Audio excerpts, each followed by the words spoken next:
তাহলে বিয়ে করবা না কেন? আরে সমস্যা আছে, আমি এই মুহূর্তে বিয়ে করতে আরে পারবো না। সমস্যাটা কি? কেন করবা না? আসলে আমার ঘরে বউ আছে। কি কি করলা তুমি? তোমার ঘরে বউ আছে মানে? তোমার ঘরে যদি বউ থাকে তাহলে আমি কি? আরে তুমি আমার গার্লফ্রেন্ড, আমার গার্লফ্রেন্ড।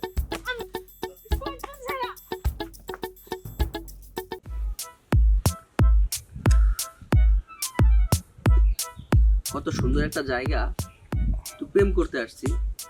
কোন একটু প্রেম করব, আর তুমি এখানে বসে বসে খাচ্ছ। তো খাবো না। শেষ করো, তাড়াতাড়ি শেষ করো, ভালো লাগতেছে না। শোনো, তুমি কি আমাকে সত্যিকারে ভালোবাসো?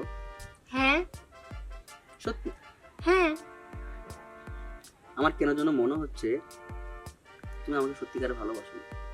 কেন এমনটা হঠাৎ মনে হইতেছে কেন? মনে হচ্ছে কারণ দেখো, তুমি আগে আমি ফোন দিলে সব সময় ফোন রিসিভ করতে, কথা বলতে, আর এখন ফোন দিলে তুমি বলো বাবা পাশে, ভাইয়ার সমস্যা, এই সমস্যা, অনেক কথা। আসলে তুমি আমাকে মন থেকে একদম ভালোবাসো না। না, বাসি। বাসায় থাকি তো, আব্বু আম্মু তার জন্য ফোন ঠিক মতো ধরতে পারি না। সত্যি? হ্যাঁ, অনেক ভালোবাসো? অবভিয়াসলি ভালোবাসি। আচ্ছা, তুমি যদি আমাকে সত্যিকারে ভালোবাসো, আমি যা বলি আমার জন্য সবকিছু করতে পারবে? হ্যাঁ শিওর? হ্যাঁ। আচ্ছা শোনো না, আমরা তো দুজন দুজনকে অনেকদিন ধরে ভালোবাসি। একটা কথা বলি। বলো। দেখো, এখন যারা প্রেম করে সবাই তো তার ভালোবাসার মানুষ নিয়ে একটু আনন্দ করে, ফুর্তি করে। তুমি আমাকে পাত্তাই দিচ্ছ না। চলো না, আমার বন্ধুর আজকে রুমটা খালি আছে, চলো আমরা আজকে একটু আনন্দ করি। কি বলো তুমি?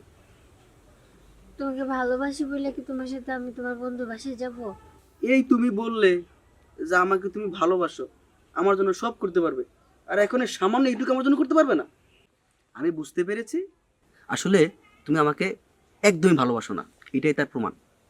আচ্ছা বাবা, ঠিক আছে, তুমি আমার সাথে আমি তোমার ফ্রেন্ডের বাসায় যাব। এখন তো হ্যাপি? সত্যি?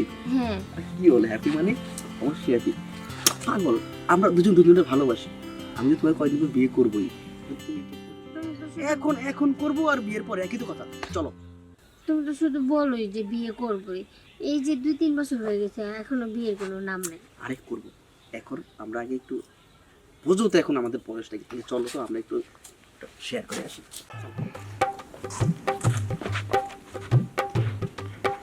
কি ভাইরা, কোথায় যাচ্ছ তোমরা দুজন?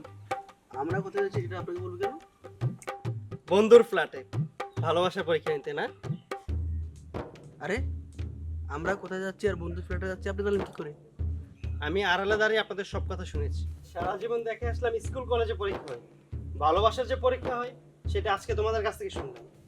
এই যে আপনারা একজন একজনকে ভালোবাসেন বলতেছেন, আবার বন্ধুর ফ্ল্যাটে নিয়ে যাচ্ছেন পরীক্ষা নেওয়ার জন্য। আরে ভাই বুঝলাম না, আপনি কই থেকে আসছেন? আমাদের ব্যক্তিগত বিষয়, আমি ওর অনেক ভালোবাসি, আমি ওর বিয়ে করবো কদিন পর। ভাই আপনি যেরকম ভাবতেছেন ও আসলে এরকম না। ও আমাকে অনেক ভালোবাসে, আমিও ওকে অনেক হ্যাঁ, ভালোবাসি। অনেক অনেক ভালোবাসি আমি তোমার। আরে এইসব লোক মানে বুঝো না, এগো খায়া দায়া কোনো কাম নাই তো, এরা মানে আমাদের ভিতরে সম্পর্কটা নষ্ট করতে শোনো। তুমি আমার কোনো কথা শুনো না।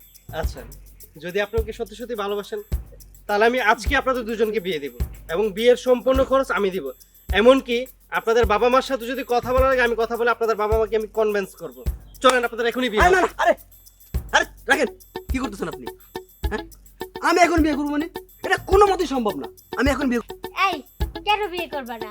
তুমি বলছো যে তোমার বাসায় টাকা পয়সার ঝামেলা, ভাইয়া বলছে যে টাকা পয়সা দিবে, আপু আম্মুরেও বলবে, তাহলে বিয়ে করবা না কেন? আরে সমস্যা আছে, আমি এই মুহূর্তে বিয়ে করতে আরে পারবো না। সমস্যাটা কি? কেন করবা না? আসলে আমার ঘরে বউ আছে। কি কি করলা তুমি? তোমার ঘরে বউ আছে মানে? তোমার ঘরে যদি বউ থাকে তাহলে আমি কি? আরে তুমি আমার গার্লফ্রেন্ড, আমার গার্লফ্রেন্ড।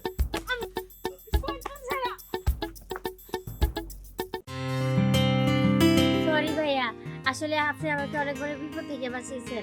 আমি আসলে বুঝতে পারি নাই যে ও আমার সাথে এত বড় প্রতারণা করবে। এই ব্যাপারটা আপনার আরো অনেক আগে বোঝা উচিত ছিল। সত্যিকারের ভালোবাসার কোনো পরীক্ষা হয় না। আর একটা ছেলে যদি সত্যি সত্যি আপনাকে ভালোবাসে, সে আপনার সাথে বিয়ের আগে কখনোই কোনো কিছু করতে চাইবে না।